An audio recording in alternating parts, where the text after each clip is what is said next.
So the film begins with a girl named Megan whose grandfather was very ill. He was a cancer patient and was going to die soon, due to which Megan was very sad. She wanted that her grandfather could be treated from somewhere. She even left her job to take care of him. At this time, she was trying every method to cure her grandfather.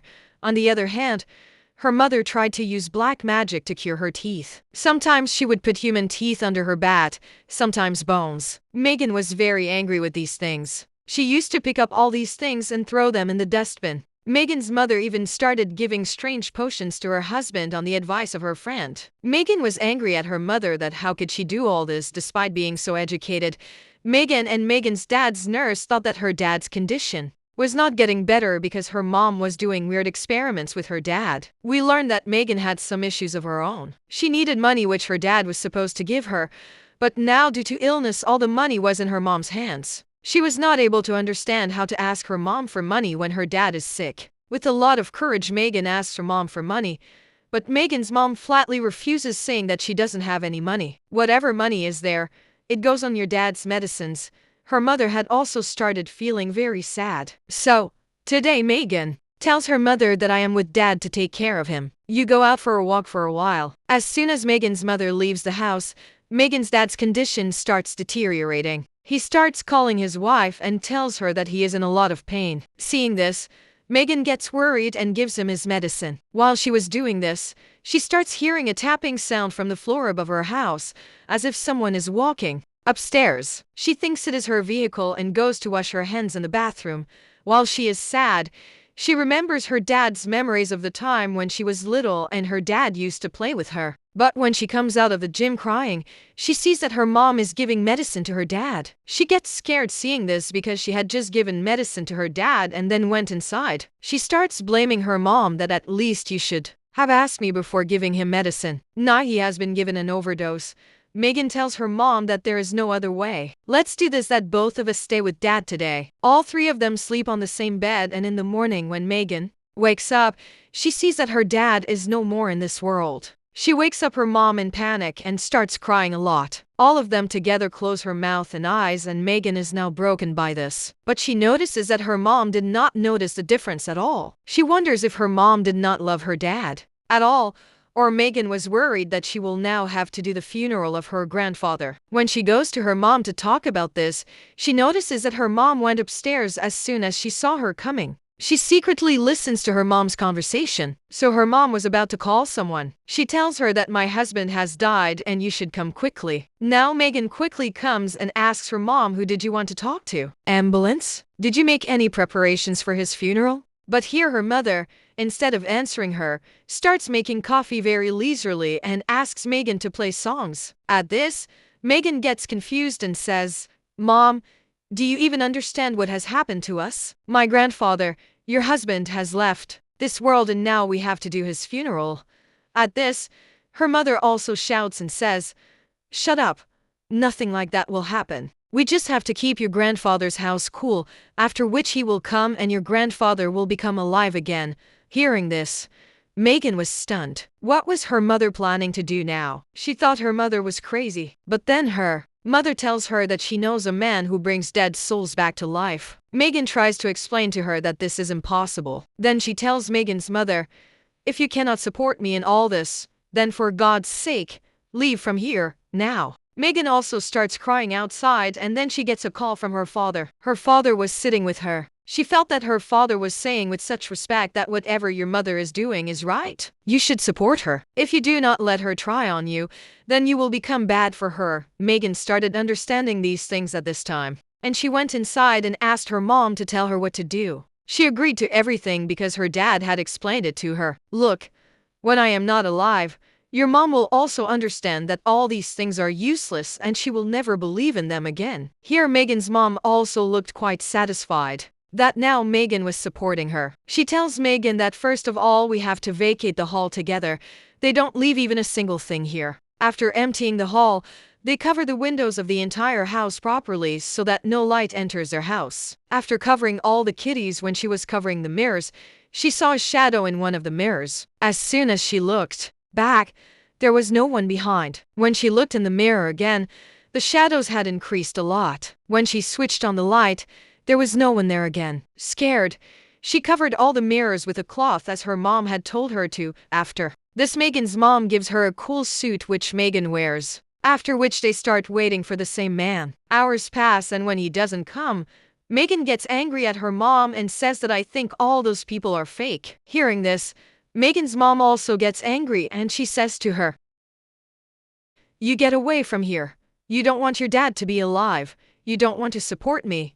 You have stayed here so that somehow you can stop my work." While these two were having a conversation, that man from the stairs entered the house. Megan did not know where he came from and where he did not. As soon as he came, he looked at Megan with strange eyes and then told Megan's mom to burn all the things that your husband had which he was fond of. As per the man's instructions, Barbara, that is Megan's mom, starts burning all those things. However, Megan was not feeling good. Among all these things, there was also a picture of Megan and her dad. She also pleads with her mom to please not burn the picture, but her mom burns it and says that these are just things. If your dad comes back to life, then what value do these things have in front of him? After burning all the things, Barbara and Megan go inside the house and the man asks Barbara for the bag. Megan did not know what was in that bag. Barbara quickly brings the bag and gives it to the man, and Megan sees that there was a lot of money in it, which the man burnt. And Megan gets angry that she needed this money,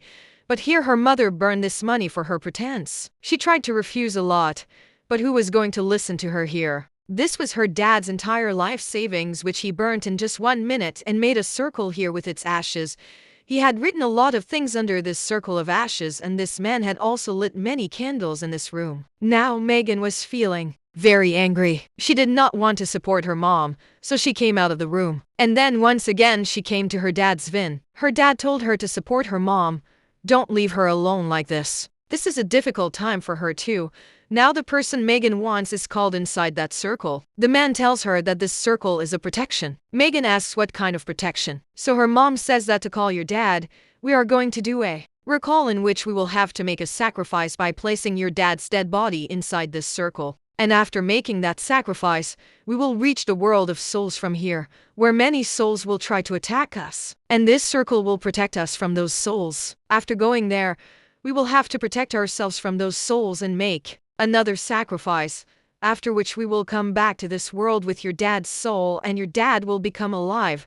Now that man starts his recall. While reading something, he holds Megan's mom, that is Barbara's hand, and mercilessly cuts off one of her fingers as a sacrifice. After that, he moves towards Megan. Megan was scared, but this man forcefully held her hand and cut off one of her fingers. Megan went mad with pain. She even fainted. When she regained consciousness, that man was wiping her tears with a knife.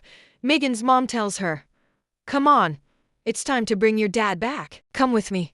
Hold my hand." As soon as they hold their hands, they also chant some mantras told by that man, and finally they reach the world of souls. When their tongues opened, the whole hall seemed to have changed. The man who was doing the ritual with them, his face looked as if someone had torn it apart. Some strange power comes here and then pulls the man away from here. Megan wanted to save the man, but her mom told her not to go out of the circle, otherwise they will be left here. Megan also had to take care of her dad's fence, and when he saw that the fence was not in the circle, he got worried. When he looked around, he found out that the souls had taken the fence out, and one of the souls had also taken over the fence. Now the souls here wanted to attack both Barbara and Megan and eat them too. Megan and Barbara did not know this. They only wanted to bring their dad's garden back into the circle, for which they first had to distract the soul that was near their dad's garden. Barbara cuts one of her fingers to distract the soul, and while bleeding she was telling the soul, "Come, you come to me." This soul was inside her husband's garden. She wanted to bring that garden inside the circle, but the soul could not come inside this circle. While trying to bring her husband inside the circle, Barbara accidentally steps out of the circle and the souls immediately pull her out, and thus her life is also in danger. Seeing this, Megan also gets very scared. She starts crying. She calls out to her mom and dad for help. She calls out to someone here, but no one is coming. Her mom was killed by these souls, whose blood is now around her circle as well. Megan keeps crying here, and she hears the horrifying laughter of many souls around her. While crying, Megan remembers that her mom had said that she has to go to the world of souls and make another sacrifice, which will bring her back to the human world. As soon as she remembers this, she picks up a knife lying nearby and cuts another finger of hers. She felt a lot of pain, but here she does not go back to the human world. Her one sacrifice goes in vain. She was not able to understand what was happening to her. She could hear the laughter of all the souls around her. She started getting scared. Even then, she remembers that the floor on which she is sitting is made of wood. Now she starts breaking this floor with a knife, and when she looks down, finally the light of the human world was coming from there. Quickly she breaks the floor and goes into that world. But what does she see? That this world was the human world, but it was the world of her memories. She sees that this world was a human world, but it was a world of memories from which it was very difficult for her to get out. Knowing all this, she falls unconscious, and when she regains consciousness, she's again on the same floor, inside the same enclosure. Now his mother was sitting in front of him on the other side of the circle, and she too had become a demon, a devil. Seeing this, Megan breaks down and says to her mom, I eat me. And saying this, she walks out of the circle and starts walking towards her mother, and then a bright light strikes her eyes, and when she opens her eyes, she sees that she has now come back to her real world. In fact, the third sacrifice he had to make was his own life. Here she was able to come into this world alone, and the story ends here showing just this.